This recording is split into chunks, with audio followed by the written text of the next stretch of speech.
ओम शांति। 6 अक्टूबर 2023 की मुरली से हम कुछ विशेष बातों को धारण करेंगे इक्वेशंस के द्वारा। तो पहला है, नींद को जीतने वाले, सवेरे उठकर बाप को याद करने वाले क्या बन जाएंगे? बख्तावर बन जाएंगे, अर्थात भाग्यशाली बन जाएंगे। तो अंडरलाइन करना है। और सवेरे की समय की महिमा के बारे में बाबा ने आज बताया है। जो दूसरी पॉइंट है कि बहुत शांति रहती है, आत्माएं सब अपने स्वधर्म में होती है, अशरीरी होकर विश्राम पाती है। उस समय माया का कोई धर्मचक्र भी नहीं होता और याद बहुत अच्छी रहती है। कौड़ी से हीरे जैसा हम बन जाते हैं। तो अंडरलाइन करना है सवेरे के समय के ऊपर, उस समय की याद के ऊपर। और इसी पर बाबा कहते तीसरी पॉइंट है, सवेरे उठते नहीं हैं, याद नहीं करते हैं तो क्या कहेंगे? जिन सोया या खाया वो समय कहाँ गया, गवा दिया, खो दिया। और कहेंगे कि वैल्यूएबल लाइफ नहीं है। हमारा ब्राह्मण जीवन जो वैल्यूएबल है वो रहता नहीं है। हम भाग्यशाली नहीं कहलाएंगे, अर्थात बख्तावर नहीं। झोली भरेगी नहीं, बुद्धि रूपी झोली। विकर्म भी विनाश नहीं होंगे, कर्म भोग चलता रहेगा। धर्मराज गर्भ जेल में सजा देंगे और पद भी ऊंच नहीं मिलेगा। या एक शब्द में हम कहें कि सवेरे उठ याद नहीं करते तो दास दासी बन जाएंगे। तो अंडरलाइन करना है, बाबा ने बहुत कड़े शब्दों में हमें ये पक्का कराया है। फिर चौथी पॉइंट है, देह और जो भी सब संबंध है, जितना उसे भूलकर एक की ही याद की प्रैक्टिस करेंगे, शिव बाबा की याद की, तो क्या होगा? बुद्धि का ताला खुल जाएगा। बुद्धि योग बल और ज्ञान बल हमें मिलेगा स्वयं भगवान से। गर्भ जेल की सजाओं से, पापों की सजाओं से छूट जाएंगे, पावन बन जाएंगे। और ऐसी अवस्था हो जाएगी प्रैक्टिस करने से कि अंत में ना शरीर याद आएगा न और कोई याद आएगा। तो विशेष प्रैक्टिस करनी है याद की। और ये यात्रा कैसी है? जो 5वीं पॉइंट है, सच्ची सच्ची यात्रा है, रूहानी है, जिससे मुक्ति और जीवन मुक्ति प्राप्त होती है। तो अटेंशन देना है, कब याद करना है और कैसे याद करना है, तो वो भी बाबा ने बताया है। 6ठी पॉइंट है, बाप के साथ संबंध रखना है। कभी देखें उसे मोस्ट बिलव्ड बाप के रूप से, कभी माँ के रूप से, कभी हम उसे बच्चा बना ले, तो कभी साजन के रूप से, लिबरेटर के रूप से जो हमें छुड़ाता है, गाइड के रूप से जो हमें वापस ले जाता है, पतित पावन के रूप से जो पावन बनाता है, सौदागर के रूप से फिर हमारे दुख हरकर हमें सुख देता है। इस रूप से हम बाबा को याद करें।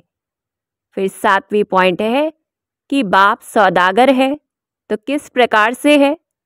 कौड़ी जैसा तन मन सब जो वर्थ नॉट अ पेनी है, अर्थात पाई पैसे का भी नहीं है, वो सब पुराना हमसे ले लेता है और फिर देता है कि ट्रस्टी होकर संभाले। पर अंडरलाइन करना है, अगर हम दे ही नहीं तो वो भी हमें नहीं देगा, क्योंकि ये सौदा है। अविनाशी ज्ञान रत्नों का दान देता है, हमारी झोली भर देता है, कौड़ी से हीरे जैसा बना देता है। तो इसलिए बाबा सौदागर है। इस रूप से हम बाबा को याद करें। फिर हम कैसे बन जाएं? कभी हम बालक बन जाएं। कैसा बालक? जो बाप की श्रीमत पर चलता है। और उससे क्या होगा? सब दुख दूर हो जाते हैं, आधा कल्प सुखी बन जाते हैं। हम कभी गिरते नहीं हैं। और क्यों नहीं गिरते? क्योंकि स्वयं बाप हमारी जिम्मेवारी ले लेता है, रिस्पॉन्सिबल बन जाता है हमारे लिए। फिर कभी हम सजनी बनकर उसको याद करें। कैसी होती है सजनिया? तो 9वीं पॉइंट है कि हमारा तो एक, दूसरा ना कोई, और कुर्बान जाएं, बलिहार जाएं। किस प्रकार से? बस एक साजन की ही याद रहे। फिर खुद को भ्रमरी के रूप से देखें तो कैसी होती है भ्रमरी? जो पतितों को ले आती है, शूद्र से ब्राह्मण बनाती है, अर्थात ब्राह्मणी। तो इस रूप से हम खुद को देखें। और हम कैसे हैं? तो 11वीं पॉइंट है, हम हनुमान है। कैसा होता है हनुमान? कि माया कितना भी तूफान लाए, लेकिन बाबा को, स्वर्ग को कभी नहीं भूलें। और उसी से क्या होगी? हमारी विजय होगी। फिर और हम कैसे हैं? त्रिकालदर्शी है। तो कब कहा जाएगा हमें त्रिकालदर्शी? जब अंदर सृष्टि चक्र का ज्ञान हर वक्त गूंजता रहे। तो अंडरलाइन करना है, बार बार चक्र फिराना है। 13वीं पॉइंट है, पवित्रता को अंडरलाइन करना है, क्योंकि कैसी होती है पवित्रता?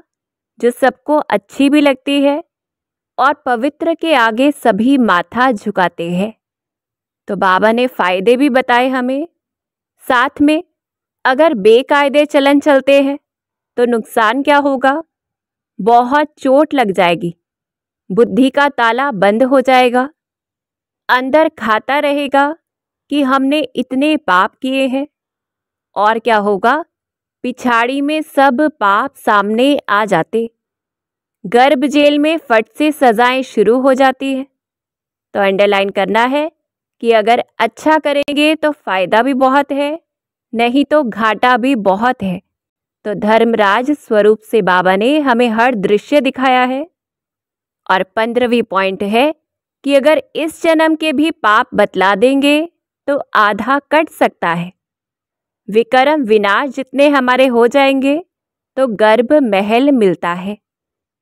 और अंडरलाइन करना है कि हमें अंत समय में किस प्रकार से सेवा करनी है। शांति की शक्ति, प्रेम, सुख व आनंद की शक्ति का अनुभव दूसरों को कैसे कराएंगे? दृष्टि के द्वारा। और तभी हम क्या कहलाएंगे? वरदानी, महादानी। तो प्रैक्टिस करनी है दृष्टि के द्वारा सर्व शक्तियों की लेन देन करने की। शिव बाबा से लेना है, सर्व आत्माओं को दृष्टि द्वारा देना है। फिर अंतिम पॉइंट है कि अगर फीचर्स में सुख शांति है, खुशी की झलक है, तो अनेक आत्माओं का फ्यूचर श्रेष्ठ बना सकते हैं। क्योंकि जैसी हमारी स्थिति होगी वैसी ही वाइब्रेशंस पूरे विश्व में जाएंगी और सर्व आत्माओं का फ्यूचर बनेगा। तो अंडरलाइन करना है विशेष याद के ऊपर और सवेरे के समय के ऊपर। अच्छा, ओम शांति।